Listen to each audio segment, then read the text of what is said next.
ஒரு 4 பேரை ஒன்று பேசிகிட்டு இருப்பாங்க. அந்த இடத்துல வந்துட்டு நம்ம தெரியாமல் போய் ஒன்று சொல்லுவோம் பார்த்தீங்களா, அது மாதிரி தான் எனக்கு ஒன்று தெரிஞ்சு பேசணும், அப்படி இல்லாட்டி தெரியாட்டி வாயை மூடிட்டு இருக்கணும். அந்த மாதிரி நான் வாயை மூடிட்டு இருக்காமல் எனக்கு எல்லாம் தெரியும் அப்படிங்கிற நினப்பில் சம்மந்தமே இல்லாமல் ஒரு கீரையை வாங்கி அது கடைசி வரைக்கும் வாயில் வைக்க முடியாத அளவுக்கு போயிடுச்சு. இல்லை இந்த கீரை இப்படி தான் இருக்குமான்னு எனக்கு தெரியல, இப்படியே சாப்பிடணுமான்னு எனக்கு தெரியல. அப்படி என்னத்தமாக வாங்கினேன்னு நீங்கள் கேட்கலாம். வாங்க அதை எப்படி செய்யலான்னு ஃபஸ்ட்டு பார்த்துக்கலாம். ஃபஸ்ட்டு வந்து அடுப்பில் கடாயை வச்சுட்டு தேவையான அளவு எண்ணெய் ஊற்றிக்கலாம். கொஞ்சமாக கடுகு சீரகம் போட்டு பொரிஞ்சு வந்த உடனே ஒரு பெரிய வெங்காயம், 2 பல்லு பூண்டு, அதுக்கப்புறம் வந்து வரமிளகா, கருவேப்பிலை இது எல்லாத்தையும் போட்டு வதக்கிக்கலாம். வெங்காயம் வந்து நல்லா வதங்கினதுக்கப்புறம் க்ளீன் பண்ணி வச்சுருக்கிற கீரையை வந்து இப்போ நம்ம போட்டுக்கலாம். ஆமாம், இது வந்து உடம்புக்கு ரொம்ப ரொம்ப நல்லதாம்மா, ரொம்ப குளிர்ச்சியாம்மா. இது வந்து இளங்கீரையா இல்லை முத்துன கீரையா இல்லை இந்த கீரை இப்படி தான் இருக்குமான்னு கூட எனக்கு தெரியாது. இது தெரியாமல் ஏமா வாங்கினேன்னு நீங்கள் கேட்கலாம். அதுதான் தெரியாமல் வாங்கிட்டேன். இந்த கீரை சந்தையிலேயே 20 ரூபா தான், ஆனால் இங்கே வந்து 30 ரூபான்னு சொல்லி என்னை ஏமாற்றிட்டு போயிட்டு. அப்புறம் கீரை போட்டு அதுக்கப்புறம் அதுக்கு தேவையான அளவு உப்பு போட்டு நல்லா வதக்கிக்கலாம். இது ஏதோ ஒரு 5 நிமிஷம் வேலை தான். எப்பவும் போல் வந்துட்டு கீரை வந்து நல்லா வதங்கி வந்துருச்சு. நல்லாயிருக்கும் தான் நானும் நினச்சதுக்கப்புறம் வந்துட்டு தேங்காய் வந்து கொஞ்சமாக எடுத்து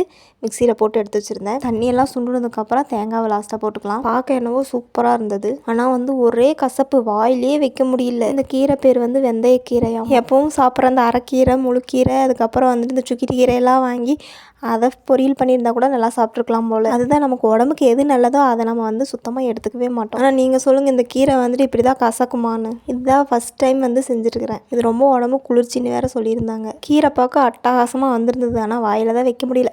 நெக்ஸ்ட் விலாகில் பார்க்கலாம். பாய்.